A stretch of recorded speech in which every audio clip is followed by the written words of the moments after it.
Assalamualaikum warahmatullahi wabarakatuh. Nama saya Irawati, jurusan Pendidikan Bahasa Arab Fakultas Tarbiyah dan Keguruan dari Universitas Islam Alauddin Makassar.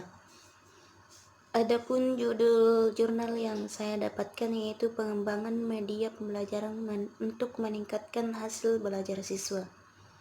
Di mana jurnal yang saya dapatkan yaitu dari volume 3 nomor 1 ditulis pada bulan Juni 2018 dan penulisnya yaitu Teni Norita. Baik, saya akan menjelaskan beberapa pembagian dari jurnal tersebut. Yang pertama abstrak, yang kedua pendahuluan, yang ketiga pengertian media pembelajaran, yang keempat pengertian hasil pembelajaran, yang kelima fungsi media pembelajaran, yang keenam klasifikasi media pembelajaran, yang ketujuh pengembangan media pembelajaran untuk meningkatkan hasil belajar siswa. Baik, yang pertama-tama yang saya jelaskan yaitu bagian abstrak.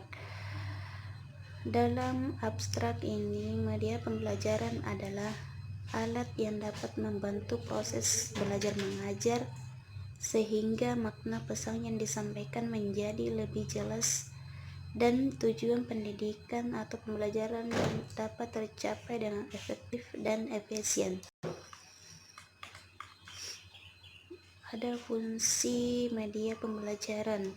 Fungsi media pembelajaran sebagai salah satu sumber belajar bagi siswa untuk memperoleh pesan dan informasi yang diberikan oleh guru sehingga pemateri pembelajaran dapat lebih meningkat dan membentuk pengetahuan bagi siswa.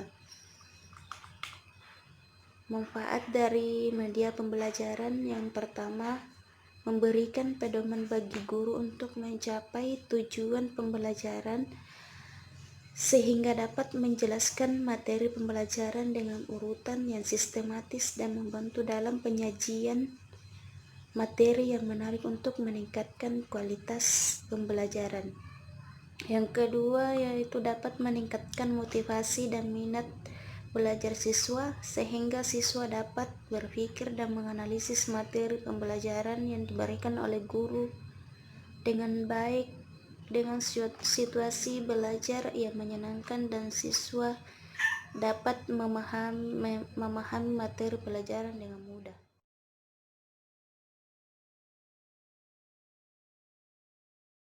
Baik, selanjutnya pendahuluan atau latar belakang. Permasalahan yang sering dihadapi di dunia pendidikan adalah lemahnya proses pembelajaran, di mana proses kegiatan belajar mengajar siswa lebih banyak belajar secara teori. Pembelajaran di kelas lebih diarahkan pada kemampuan anak untuk memahami materi pelajaran, sedangkan teori yang dipelajari siswa kurang adanya penerapan dalam kehidupan sehari-hari. Selanjutnya pengertian media pembelajaran. Kata media berasal dari bahasa Latin yaitu medius yang secara harfiah berarti tengah, perantara atau pengantar. Dalam bahasa Arab yaitu media adalah perantara atau pengantar pesan dari pengirim kepada penerima pesan. Jadi media adalah alat yang menyampaikan atau mengantarkan pesan-pesan pengajaran. Ada juga menurut Wina Sanjaya, media berlaku untuk berbagai kegiatan atau usaha seperti media dalam penyampaian pesan, media pengantar magnet atau panas dalam bidang teknik. Jadi media digunakan dalam bidang pendidikan sehingga istilahnya menjadi media pendidikan. Terus pengertian hasil belajar. Di sini pengertian belajar adalah suatu perubahan perilaku yang relatif permanen dan dihasilkan dari pengalaman masa lalu ataupun dari pembelajaran yang bertujuan atau direncanakan. Menurut Wina Sanjaya, belajar bukanlah sekedar mengumpulkan pengetahuan, namun proses mental yang terjadi dalam diri seseorang. Menurut Rusman, belajar pada hakikatnya adalah proses interaksi terhadap semua situasi yang ada di sekitar individu. Jadi dari beberapa pengertian di atas kita dapat simpulkan bahwa belajar merupakan perubahan tingkah laku yang dilakukan oleh individu sehingga adanya penambahan ilmu pengetahuan, keterampilan, sikap sebagai rangkaian kegiatan menuju perkembangan pribadi manusia seutuhnya. Selanjutnya, fungsi media pembelajaran. Di sini ada 3 fungsi media pembelajaran. Yang pertama, menangkap suatu objek atau peristiwa tertentu dapat diabadikan dengan foto, film, atau direkam melalui video atau audio. Yang kedua, memanipulasi keadaan atau objek tertentu, yaitu melalui media pembelajaran, guru dapat menyajikan bahan pelajaran yang bersifat abstrak menjadi konkret sehingga mudah untuk dipahami. Terus yang ketiga yaitu penambahan gairah dan motivasi belajar siswa. Dengan menggunakan media, perhatian siswa terhadap materi tersebut dapat lebih meningkat. Kita melangkah ke bagian klasifikasi media pembelajaran. Menurut Nana Sudana dan Ahmad Rifai, media pembelajaran dapat diklasifikasikan menjadi beberapa klasifikasi. Yang pertama, dilihat dari sifatnya. Media dibagi ke dalam 3 bagian, yaitu media auditif, seperti media yang hanya didengar saja. Yang kedua, media visual, ya, seperti media yang hanya dilihat saja. Media audiovisual seperti jenis media yang selain mengandung unsur suara juga mengandung unsur gambar yang bisa dilihat. Yang kedua, dilihat dari kemampuannya, jangkauannya. Media dapat dibagi beberapa bagian juga. Yang pertama, media yang memiliki daya liput yang luas dan serentak seperti radio dan televisi. Kedua, media yang mempunyai daya liput yang terbatas oleh ruang dan waktu seperti film, slide, film, video. Yang ketiga, dilihat dari cara atau teknik pemakaiannya. Media dibagi ke dalam 2 bagian. Yang pertama, media yang diproyeksi seperti film, slide, film, strip, transparansi. Yang kedua, media yang tidak diproyeksi seperti gambar, foto, lukisan, dan radio.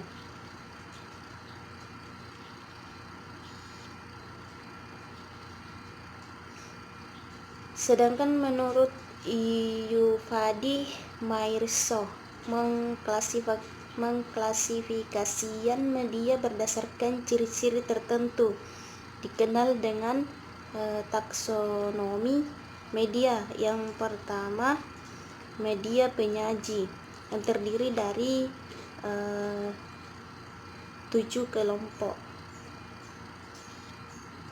Yang pertama yaitu grafis, bahan cetak dan gambar diam. Yang kedua media proyeksi, media proyeksi diam. Terus yang ketiga media audio. Yang keempat audio ditambah media visual diam. Yang kelima gambar hidup atau film. Yang ketujuh televisi. Yang ke-8 multimedia. Bagian kedua media objek.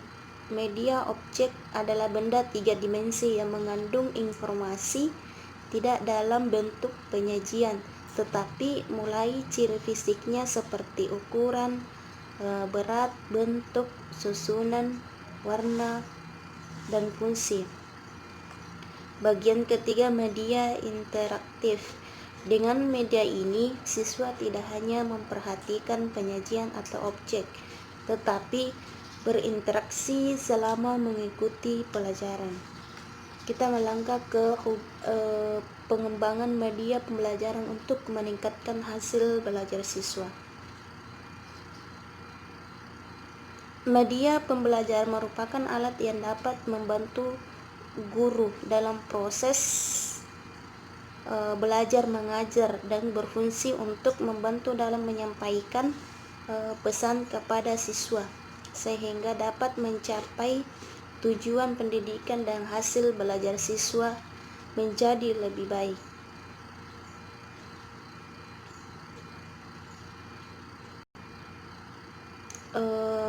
Ada beberapa hal yang dapat meningkatkan hasil belajar siswa dengan adanya media pembelajaran. Yang pertama, proses belajar mengajar menjadi mudah dan menarik. Yang kedua, efisien belajar siswa dapat meningkat. Yang ketiga, membantu konsentrasi belajar siswa. Yang keempat, meningkatkan motivasi belajar siswa. Yang kelima, memberikan pengalaman menyeluruh dalam belajar. Yang keenam, siswa terlibat dalam proses pembelajaran. Dan sebagai kesimpulannya, media pembelajaran dapat meningkatkan motivasi belajar siswa, memberikan pengalaman menyeluruh dalam belajar sehingga siswa memahami secara nyata dari materi yang diberikan kepada guru. Siswa terlibat dalam proses pembelajaran sehingga siswa aktif mengikuti proses pembelajaran dan siswa memiliki kesempatan melakukan kreativitas dan mengembangkan potensi yang dimiliki. Itulah review jurnal dari saya tentang pengembangan media pembelajaran untuk meningkatkan hasil belajar siswa. Sekian dan terima kasih. Wassalamualaikum warahmatullahi wabarakatuh.